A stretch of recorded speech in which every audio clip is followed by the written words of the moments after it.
This is Silas Night, death investigator by trade, grave digger of the paper trail by instinct, and host of the only show that doesn't ask what happened. We ask, who fumbled the body on its way to the truth? You are listening to Buried, the podcast, the only one that knows that the truth doesn't decompose. A couple things before we get started. First of all, I am back on call tonight. So until the wee early hours of the morning, I am going to have to leave at a moment's notice. So if I disappear mid-show, you can just assume that somebody has kicked the bucket and ruined my dinner plans.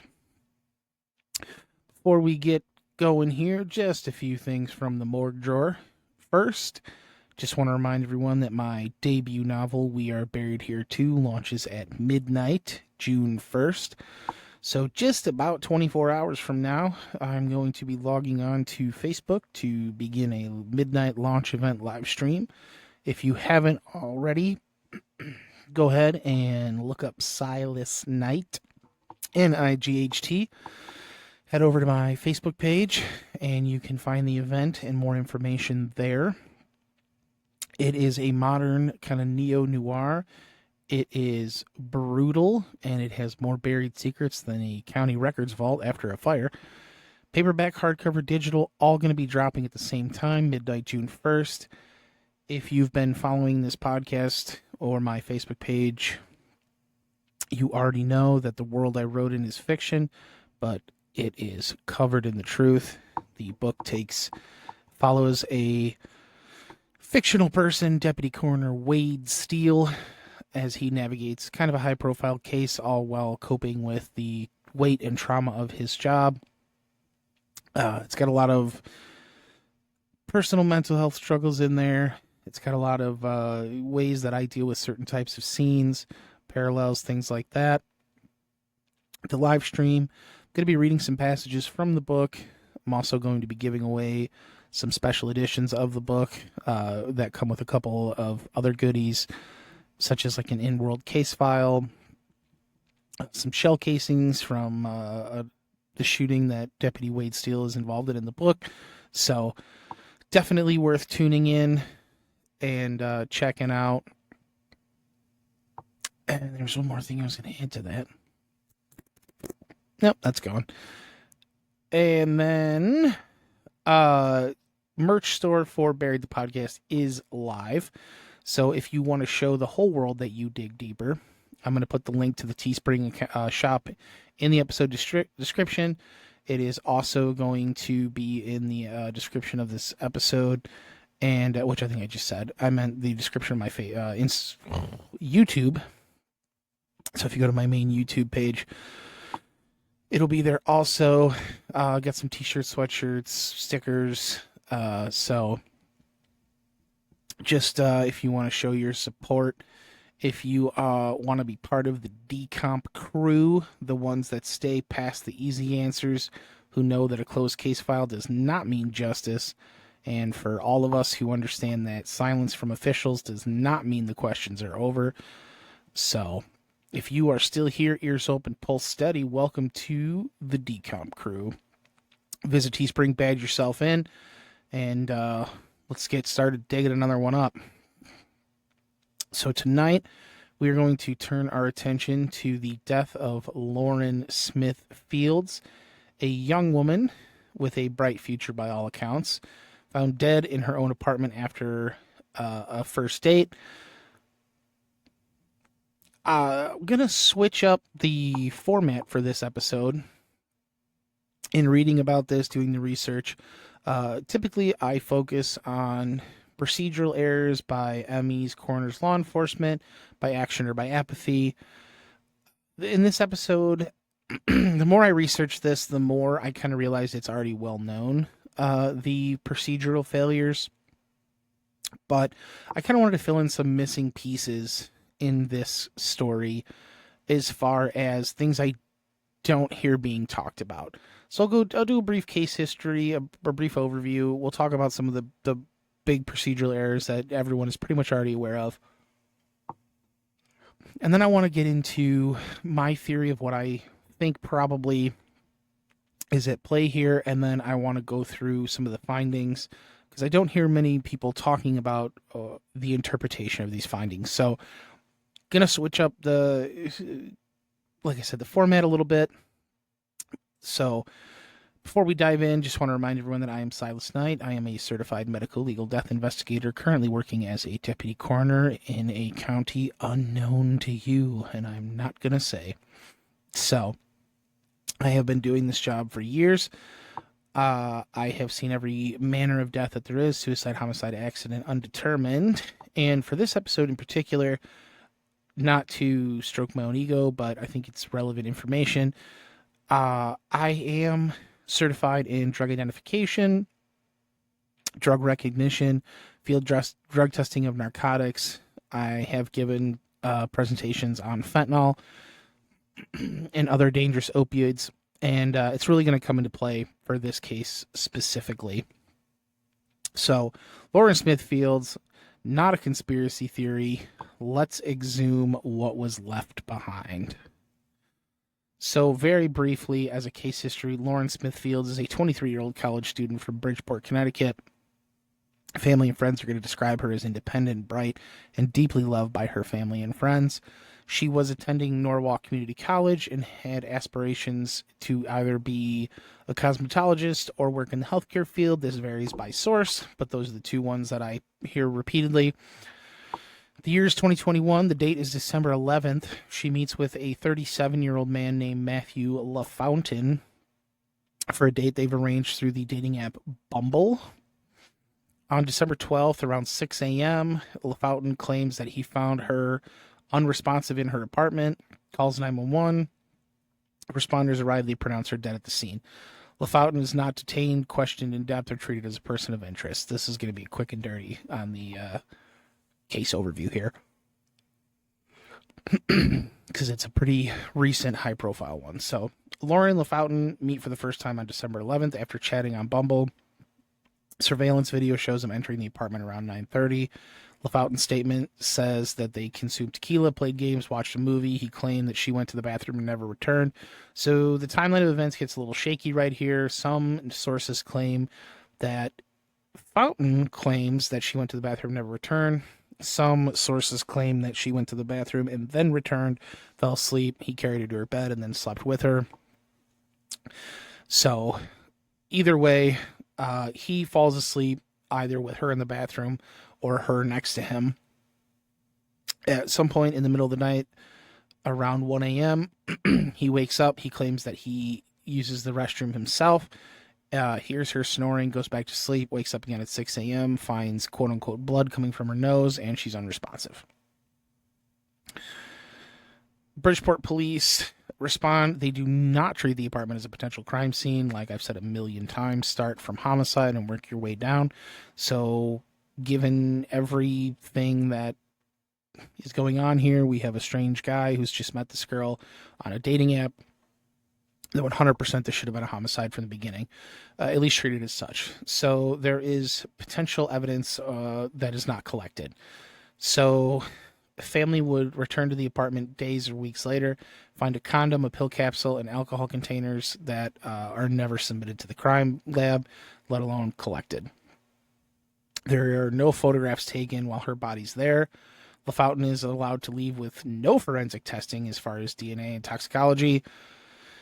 And perhaps the most glaring and most publicly outraged incident of this whole thing, Lauren's family's not notified of the death by either police or the ME's office. So I will say that in different jurisdictions, it does vary on who the burden of notification falls to. In places like Las Vegas, Clark County, their coroner's office is burdened with the notification of next of kin. There are other jurisdictions that use law enforcement to make the notifications. It's really just going to depend. It's going to depend on the size of their office, the resources they have available, and sometimes whether or not the coroners are armed or unarmed. Some of the most dangerous parts of my job are notifying families. Most people are pretty unpredictable when they get that news, and their behavior can swing wildly from sadness to anger to intense rage. It really just depends. So, anyway, I don't know whose job it was in Connecticut. There has since been legislation that's been introduced to say that the police have 24 hours to do it. So, but at the time, I don't know. There's no really information on who the burden falls to. So, the Office of the Chief Medical Examiner in Connecticut, they rule the cause of death acute intoxication due to combined effects of fentanyl, promethazine, and hydroxyzine. I'm sorry, acute intoxication due to combined effects of fentanyl, promethazine, hydroxyzine, and alcohol. And they rule the manner of death accidental. I will come back to this because this is kind of where I want to focus on exactly what I think the problem with this case is, or what people aren't talking about. So,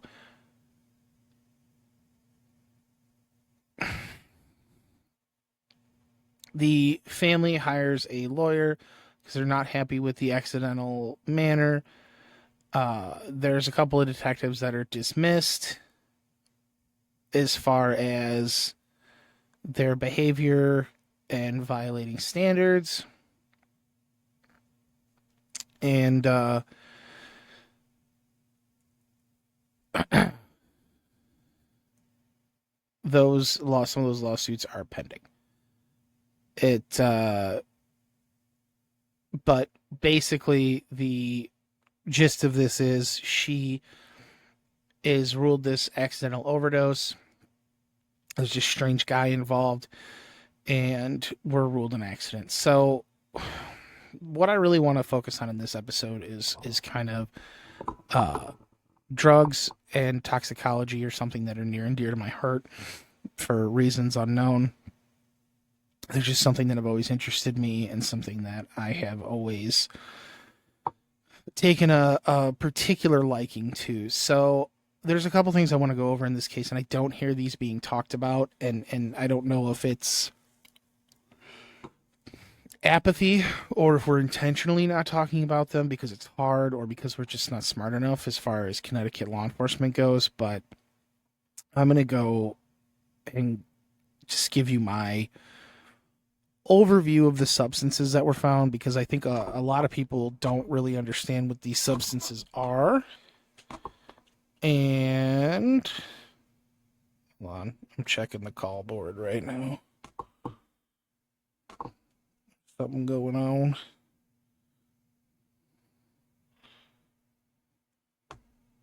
Oh, Jesus Christ. Okay. Nothing that is going to involve our office anytime soon. Or at least shouldn't. So, anyway, like I said, I'm on call, so I kind of have to frequently check my laptop.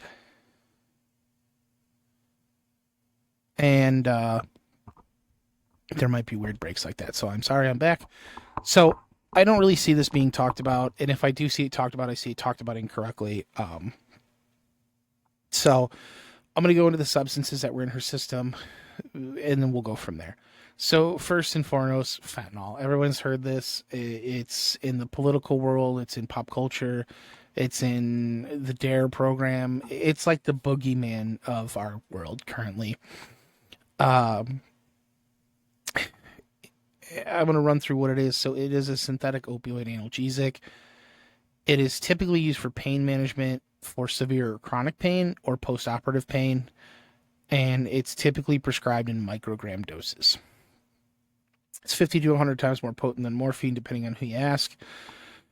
The effects on the body, I'm not going to get into like what it does to like mu receptors and stuff like that, but basically it's going to depress your respiratory system, cause sedation, euphoria, and nausea. It is more frequently being found in counterfeit pills, and it's also used as an adulterant in street drugs like heroin and cocaine. 2 micrograms can be a fatal dose. This also varies wildly depending on who you ask, but 2 micrograms is the fatal dose. So In this situation, it's relevant because, as far as we know, Lauren doesn't have a prescription for fentanyl. And this is one thing I want to talk about because a lot of people hear fentanyl and they just assume that it's got to be illegal. Fentanyl is used a lot. We're kind of over dependent on fentanyl as a society.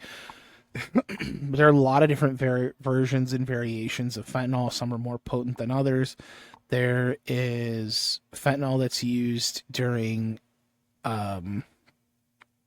anesthesia in the hospital if you're undergoing a procedure.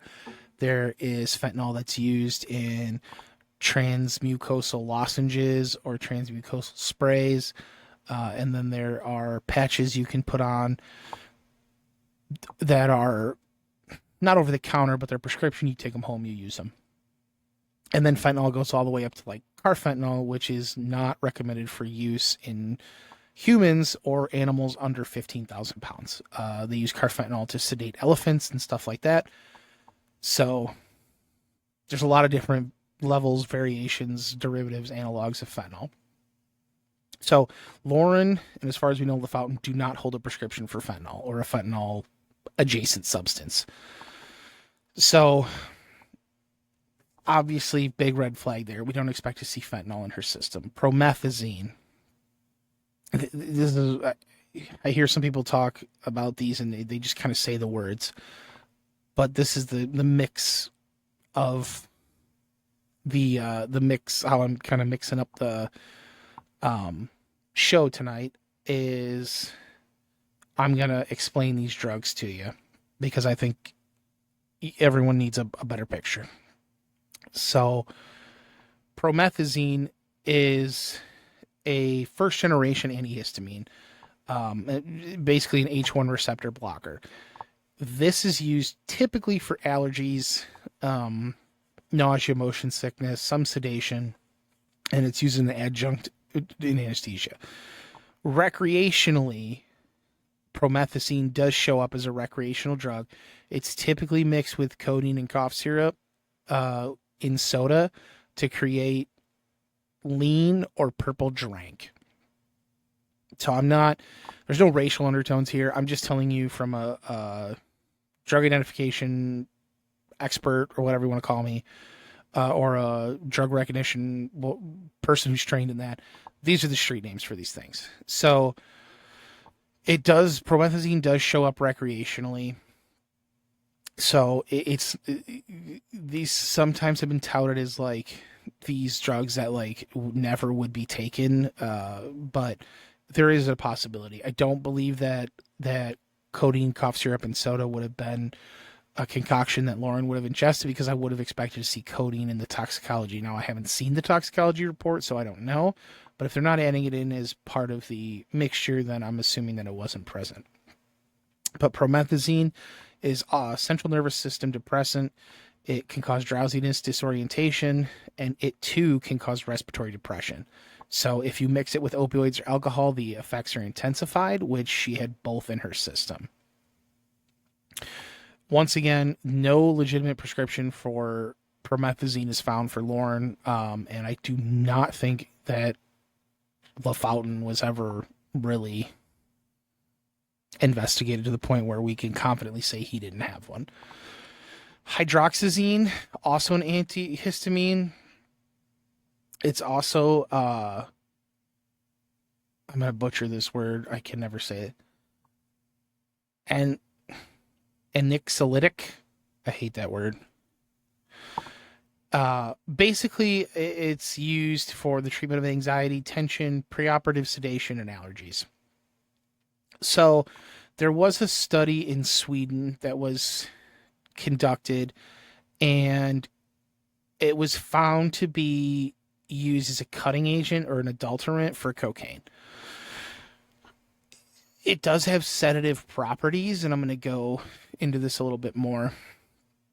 It's definitely not a common adulterant that I see in toxicology testing in my job. It is definitely not a common one, I would say, that's even in America, but there is a study that does name hydroxyzine as an adulterant, as something that cocaine is cut with. So, but once again, we don't see cocaine in her system. So, was it used as an adulterant? I don't know.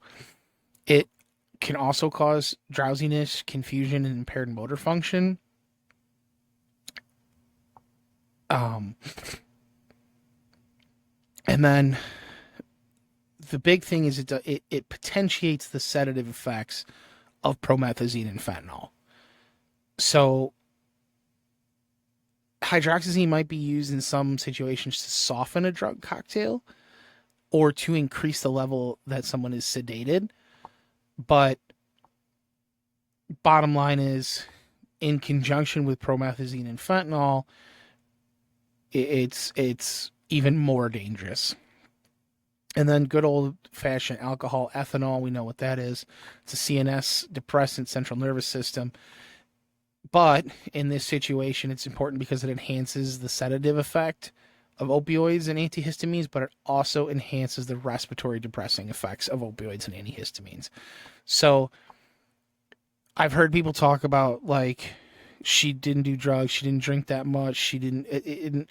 We're talking a small to moderate blood alcohol level combined with fentanyl, promethazine, and hydroxyzine would be fatal, especially if you're asleep. These alone are not inherently suspicious, even fentanyl, because there are legitimate avenues to obtain fentanyl and be diagnosed or prescribed fentanyl. But in combination, this is a huge problem. So walking through this, fentanyl and alcohol both suppress your respiratory system. Promethazine and hydroxyzine sedate you and impair your consciousness.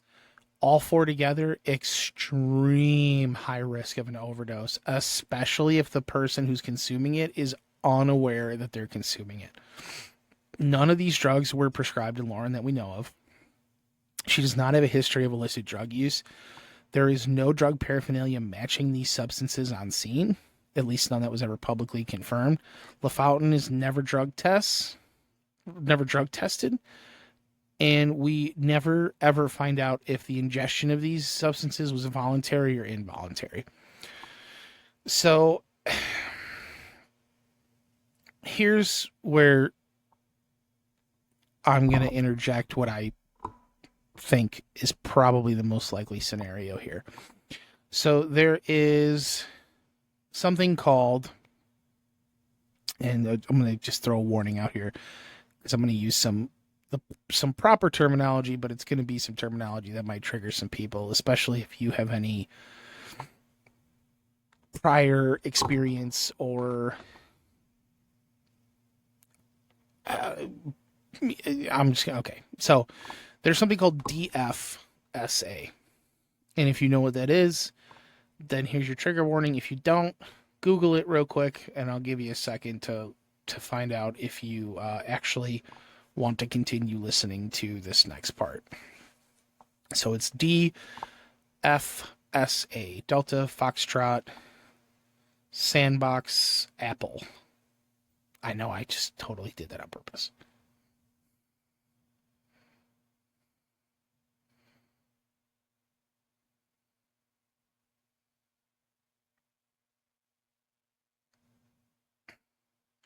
All right, so now that you probably know what DFSA stands for, I'm going to continue. So if you don't want to listen to this part, skip ahead. So DFSA stands for Drug Facilitated Sexual Assault. And the most common date rape drugs are going to be like Rohypnol, GHB, might be referred to as like roofies, Rufalin, stuff like that. So those are the most common ones, but I'm going to use the shortened DFSA going forward. So, but promethazine and hydroxyzine are used a measurable amount in DFSA. So promethazine is a sedative antihistamine. When you combine it with alcohol and fentanyl or any opioid, it significantly increases the level of drowsiness, disorientation, and loss of motor control. So you have somebody who is tired, doesn't know where they are or what they're doing, and they can't fight back. It is not a first choice DFSA drug, but it has shown up in DFSA toxicology reports. Typically, the taste is going to be masked by a sweet or syrupy drink, like a wine cooler or a mixed cocktail. I don't know exactly what they were drinking. I know there was some like mention of shots and like straight tequila or straight vodka or something like that, but not hard to mask the flavor of promethazine. Uh, Not only standalone is it going to be a sedative, and then in conjunction with opioids or alcohol, it's going to increase the drowsiness and stuff, but it's occasionally used purposely as a synergistic agent to make other drugs hit harder and faster. So it could be used purposely to make those other drugs more effective. So hydroxyzine, it's a similar class to promethazine. It's also an antihistamine. It has anti-anxiety properties.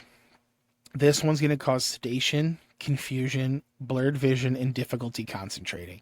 It is not among the top 5 standard DFSA drugs, I will tell you, but it has been used in combination with alcohol and opioids in the past. If someone who doesn't have a prescription for this starts taking this, it can also decrease their awareness and their memory. So now, if we're going through the full side effect list here, we have someone who has increased drowsiness, they're tired, they're disoriented, they don't know where they are, what they're doing, they don't understand what's going on. They have a loss of motor control, so they cannot fight you back.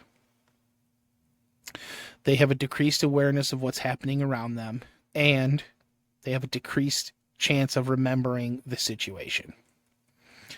So, when you pair all these together, fentanyl, alcohol, hydroxyzine, promethazine, you have like a super like highway to accelerating incapacitation.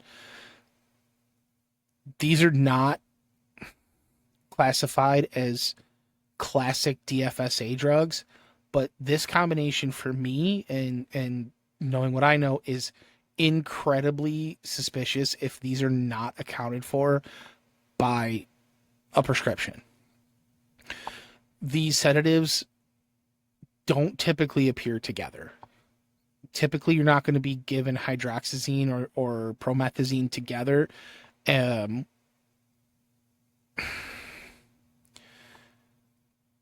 They're like DFSA adjacent pharmacology, basically, but they have been used. So I'm gonna keep going here. A couple more. So, the San Francisco Office of the Chief Medical Examiner, their 2022 DFSA report says that in 3% of all their cases, hydroxyzine was detected, and in 1% of their case, promethazine was detected. So that's for all of 2022. These are showing up in a measurable amount of DFSA reports. It doesn't sound substantial, but it's pretty substantial knowing that these are not mainstream drugs that are used to facilitate SA. That might be even more suspicious. So I don't know LaFountain's level of knowledge, and I don't know if or how he got these drugs, and I'm fully of the mind that he supplied these. But whoever made this concoction was either really lucky or really informed. The pharmacokinetics of these make them really hard to test for. So promethazine and hydroxyzine are metabolized really quickly. So you have a pretty narrow window for like detection in biological samples. There are testing limitations, and standard tox typically is not going to screen for these. So you're either going to have to run something expanded or something specific. So they're not common DFSA drugs. I just want to say that. So, but they do have the potential when mixed together to impair your memory and your motor function.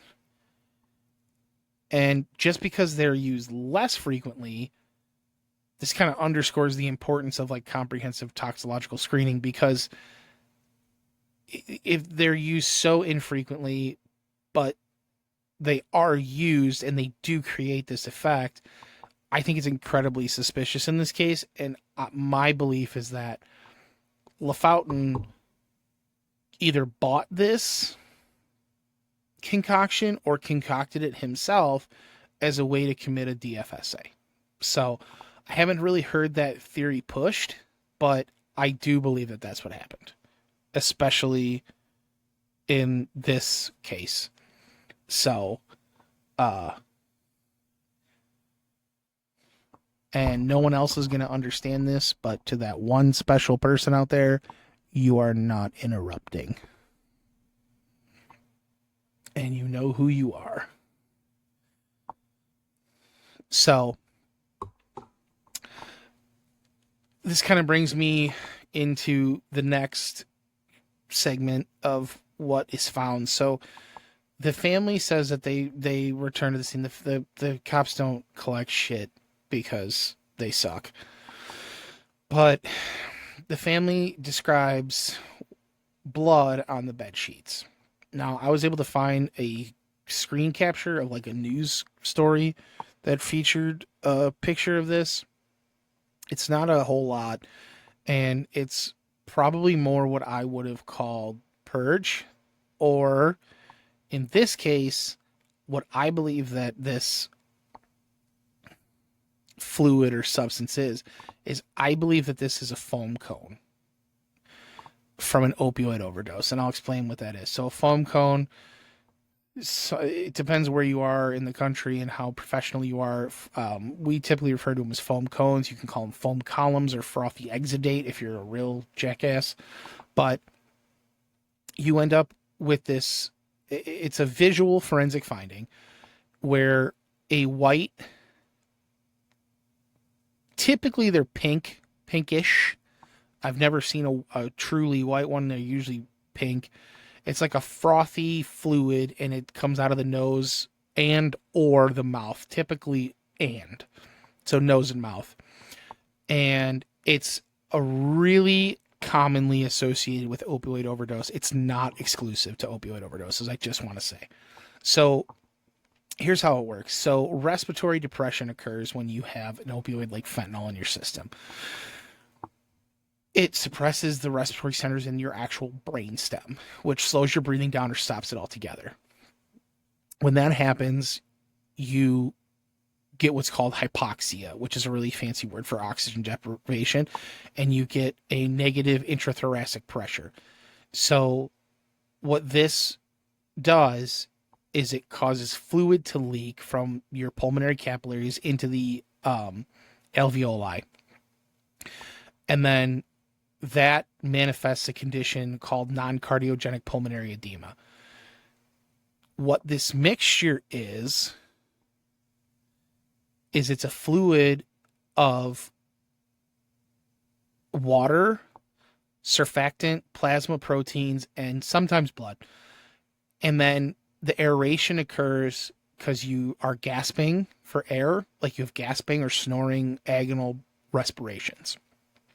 And you get this foam-like exudate. I just called people jackasses that called it that, then I called it that. It's pushed up out of your airway by the remaining thoracic pressure or as part of regular postmortem purge. And like I said, it's typically going to show up at the nostrils or the mouth. Sometimes it is present or it can be appreciated during autopsy in the airway, but it's typically going to come out the nose and the mouth. So it is a classic but not exclusive sign of an opioid overdose. I just want to make that very clear.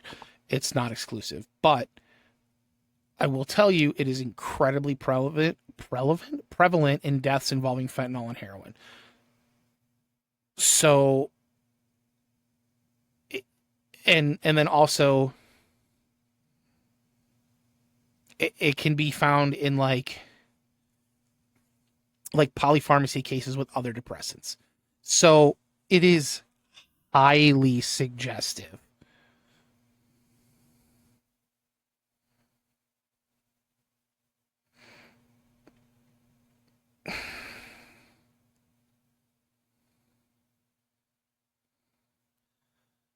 It's not, how do I say this? it's highly suggestive, but it's not solely definitive of an overdose. So you can have it in people that have severe asthma, you can have it in people that have heart failure, and you can especially have it in people that have drowned. Uh, Given Lauren's history, she doesn't sound like she had asthma. I doubt she was drowning in her bed, and probably was not having heart failure. So if you see one of these at a death scene, which I'm not sure they would have if he had started chest compressions or CPR of any sort, you should swab this, and then you should photograph it. Not in that order. You should photograph, then swab it before the body's manipulated, because it'll collapse. There is no mention of a foam cone on Lauren's scene. Now, that is not surprising, considering that her body was moved and this was like a really piss poor documentation. So, but it would fit the narrative of an acute opioid related respiratory failure. So,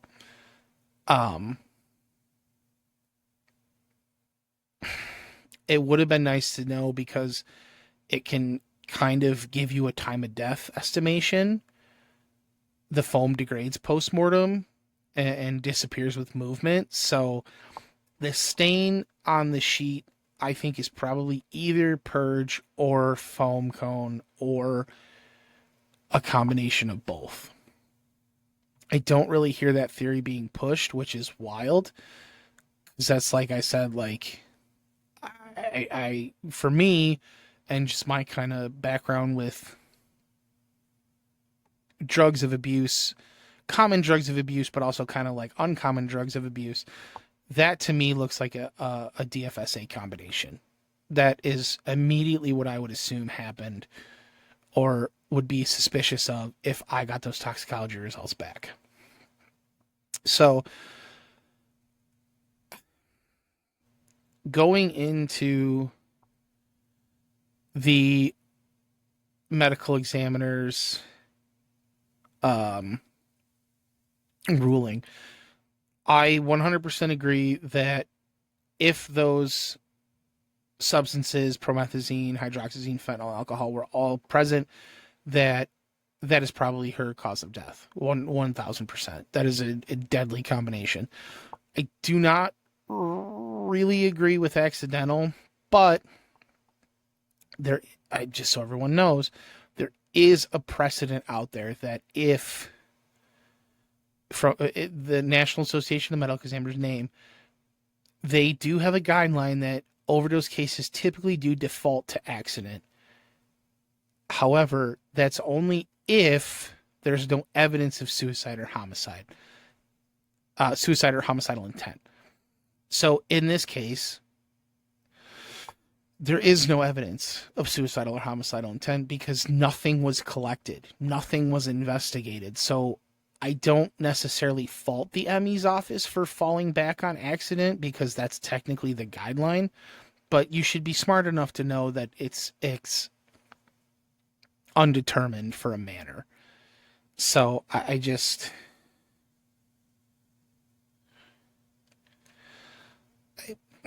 it's a catch-22, because I don't fault them for going accident, but I understand where they're coming from, but they really should have pulled their head out of their ass and done undetermined. So, and then getting into the laws, like I always like to do, Connecticut law, CGS 19A-406, same thing. Mandates the Office of the Chief Medical Examiner investigates all violent, sudden, or suspicious deaths. Mandates a complete autopsy, toxicology. Their law, it does vary. This is a new one for me. It instructs them to write a final report, or file a final report, within 30 days, if possible. That's fast. I'm not going to lie.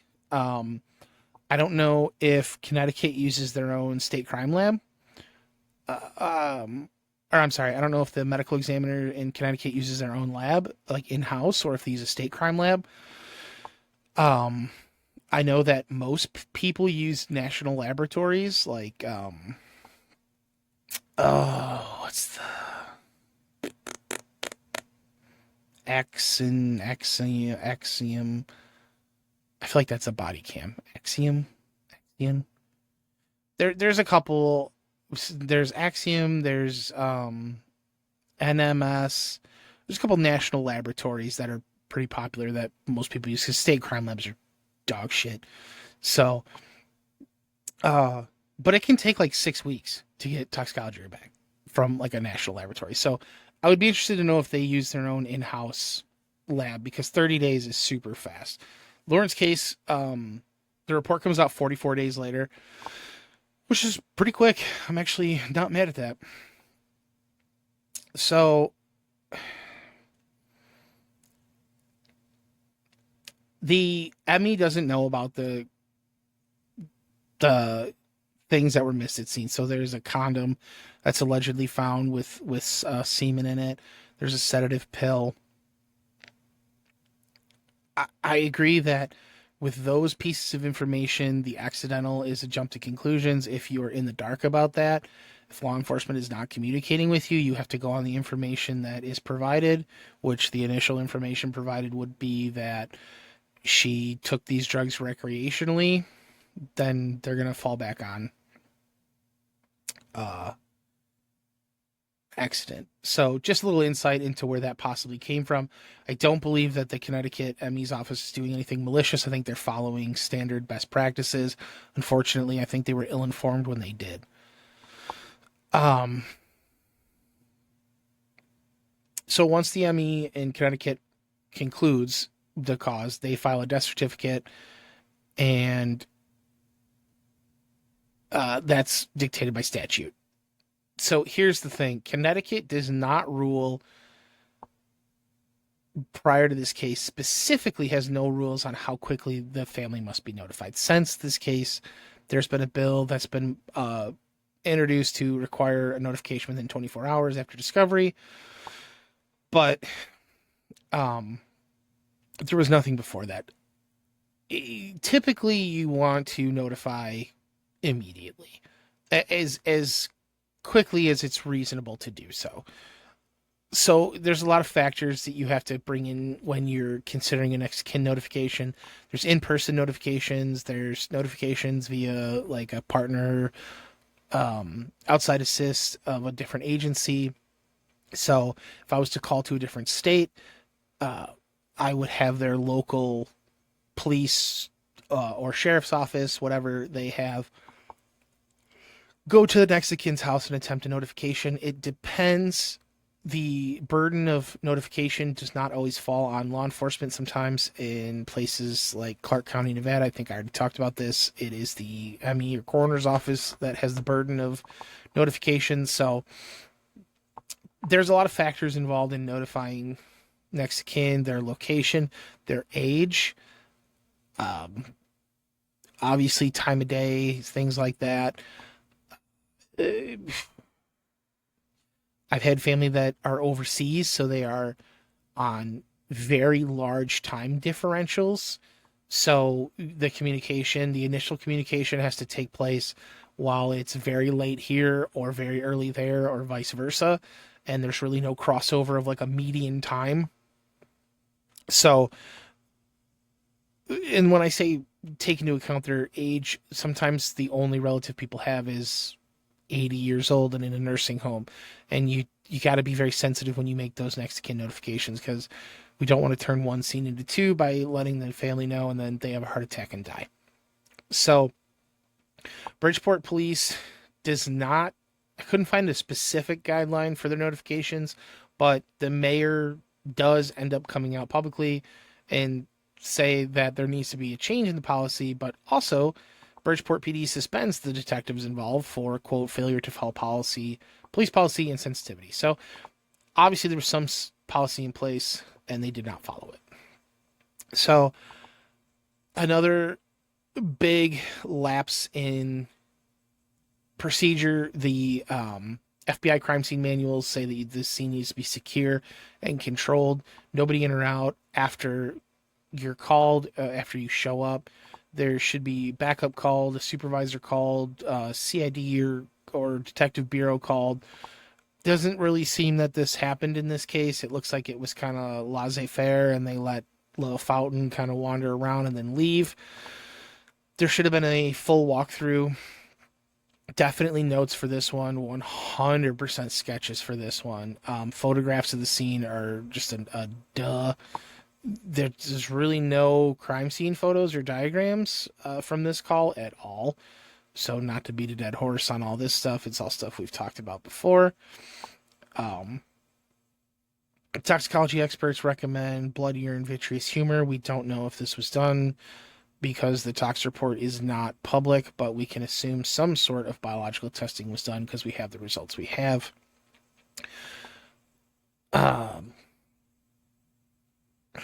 Name standards were followed pretty much to the T on apparent overdose deaths. Have to have an autopsy and a toxicology. The only one that they lapsed on here is that drugs on scene should be reconciled. So there should be some reconciliation of prescription drugs, drug paraphernalia, illegal drugs, anything. That does not seem to have happened in this case. Also, given the circumstances surrounding that this was a quote-unquote first date, this guy doesn't really know her very well. He admits that they were drinking alcohol to excess to the point where he claims that she was sick in the bathroom. The lack of a SA kit in this case is pretty disturbing.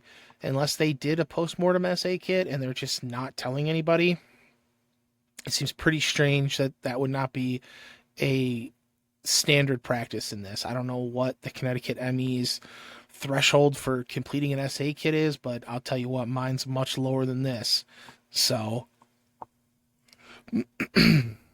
definitely not a great look for the Connecticut ME's office. So the aftermath of this, I'm not going to get too much into this because, like I said, I'm just focused kind of on procedural errors and things like that. The family ends up filing a lawsuit. Last I could find, it's still kind of working its way through like federal, like discovery in federal court. There's a lot of racial implications in this one. I'm not going to get into that either. Bridgeport mayor, he publicly apologizes. Detectives are placed on leave. There's legislation that's involved. Lauren's family becomes an activist for death investigation reform. This I take issue with because I don't think that there needs, in this case, and I'm not saying the family did anything wrong, so don't yell at me. All I'm saying is that I don't believe that there needs to be death investigation reform. I think it just needs to be adherence to death investigation practices. So it sounds like, at least for the most part, there was guidelines that were in place in Bridgeport PD and the Connecticut ME's office that should have been followed that just weren't.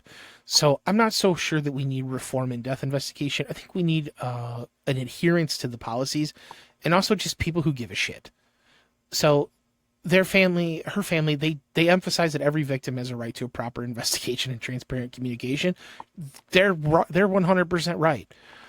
I always tell people, and not so much families, but I always tell people outside of work and the people I talk to, sometimes they ask about my worldviews or has the job changed me? And I will tell you, one of the things that I've learned through doing this job is that death is the great equalizer.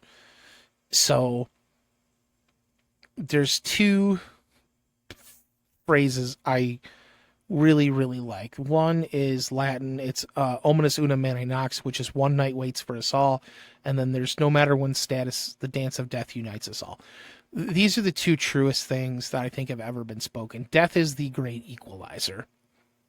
It does not matter. I've had people that have overdosed in motel, gas station bathrooms, and I have had people that have died in $4 million homes, and they end up in the same van at the same funeral home in the same cooler, and they go in the same ground. It does not matter. Death is the great equalizer among us, and there is no person that dies that deserves any less than your absolute best as a death investigator. So 100% agree with him there. As far as transparent communication goes, in this context, I understand what they're saying, but I think every family has a right to transparency when it comes to the process. They might not need to know everything. They might not be privy to know everything, but they should at least be aware of the process and what's going on. Some information families think they want to know, they don't want to know. The number one question I get in accidents, suicides, homicides is, did they suffer? The answer is always no. It does not matter what the circumstances were. It doesn't matter at all what happened or how they died. The answer is always no. So, say what you will about me, but people think they want to know, but they don't want to know. So, kind of the thematic undercurrent here, like the through line, is just institutional apathy in this case. So, her death is not treated with any sort of urgency or respect. There's no proactive measures taken, nothing. This is literally just like a run of the mill, show up, talk to the guy, release him, move on with our day. Everyone's pretty aware, like I said, of the institutional procedural failures in this one. I really just wanted to talk about the pharmacological side of this. I really do believe that DFSA is probably what the original intent was, and then that got out of hand. I think that concoction was either bought or produced, obviously without an understanding of those drugs and how they mix together, and how a small dose of each one of them will mix together to be a fatal concoction. I really believe that's what happened. So that's kind of where I wanted to go with this episode. I really hope that this family sees some sort of resolution in this. I don't even care. $60 million is nothing for when you compare it to answers. So it's just crazy. It's like the money is what the money is, but really what the family needs is answers for this young woman. I have reviewed Connecticut ME's office's FOIA process. They're citing some bullshit about like internal review and crap. I'm a FOIA officer for our office, so I'm going to attempt to obtain these records from the Connecticut ME's office. I may attempt to use my position as a deputy coroner to leverage getting them, and my position as a FOIA officer to leverage getting them. I don't know if they'll be receptive to that, but I want to see the full autopsy toxicology report. So going forward, I'm going to attempt to obtain the records and attempt to outmaneuver them as far as FOIA exemptions and things like that. So I'll keep everyone updated on that as we go. This is a pretty fresh case, so I'm sure more will come out as time goes on. I might do another episode of this one. But for right now, that's kind of where I'm going to leave this one.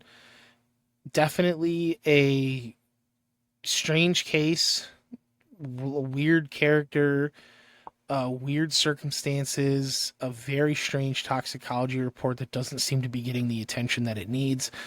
And I think that there's enough there that the answer lies within the information we already have. I think if we had somebody proactive and level-headed to pursue this case, that it would probably be closed fairly quickly. So, just my 2 cents on things. So, once again, midnight, June 1st, my novel comes out. We Are Buried Here Too. Neo-noir following Deputy Coroner Wade Steele. A lot of I poured a lot into that. And I you get vulnerable when you do things like that, and we'll see how it's received. It's not for everyone, I will tell you that. It has a lot of mental health as far as death work goes. It kind of shows how your worldview can be warped and kind of jaded in this job. It covers how I deal with a lot of the different things that I see and do, and then also some of my reasonings for doing the job, and then also some real life things that I've seen and done that are fictionalized into the book. It's not a clean ending. It's not a Hallmark movie. So if that's what you're looking for, it's not going to be the novel for you. It's gritty. It's dirty. It sucks, and it's real life. Because I will tell you that justice does not always look like we want it to. Clearly, this podcast is pretty much dedicated to that. So maybe something that this audience is interested in. I am also on Spotify now. So I've retroactively uploaded all my previous episodes buried to Spotify, and I'm going to be continue uploading there and YouTube. So if you're listening on YouTube, you can now listen on Spotify. If you're listening on Spotify, I do have a YouTube channel. So if anyone has any case suggestions, things they want reviewed, please send them in, comment, whatever you want to do. I'm thinking about switching up the format of the show going forward. A lot of cases that involve procedural error, but I also see a lot of cases as I'm researching for episodes like this where I see obvious theories being overlooked, or I see results being interpreted incorrectly, or things being classified incorrectly. I was listening to one earlier today. This girl was talking about fentanyl. She obviously had no idea what she was talking about. And I like wanted to like stick a fork in my ear. It was so bad. So really just kind of propelled me to talk about the findings and what they mean, and also a theory behind why the findings are what they are. So lastly, if you feel so inclined, you can click the link in the description or in my YouTube bio, and it will take you over to the merch store, the Buried the Podcast merch. There's stickers, t-shirts, sweatshirts. I'm probably going to work on like a coffee mug or something later today. So, all reasonably priced. There are a couple promo codes, Truth 10 and Truth 15. All caps, Truth 10, and then all caps, Truth 15, no spaces. One will get you 10% off on some of the merch, one will get you 15% off. I should have probably written down which items of merchandise it applies to. So, good luck. Just enter it and see what happens on all the stuff you want to buy. And then, if you want, you can head over to Silas Night, NIGHT, on Facebook. I'm going to be doing a live stream for my book launch tomorrow. So, tune in. I'm going to do some readings from the book. I'm going to do some Q&A questions that were submitted. I'm going to do the giveaway of the 10 special editions, and then just kind of, griff a little bit on life, and might talk about some of the funnier calls I've seen on computer-aided dispatch CAD. I can see all the calls in the entire county, so some of them I read are just an absolute humdinger, so might go into some of those just as some comic relief, but if you have some time, stop in. Until then, this has been Buried, and I just want to remind everyone that the truth does not decompose.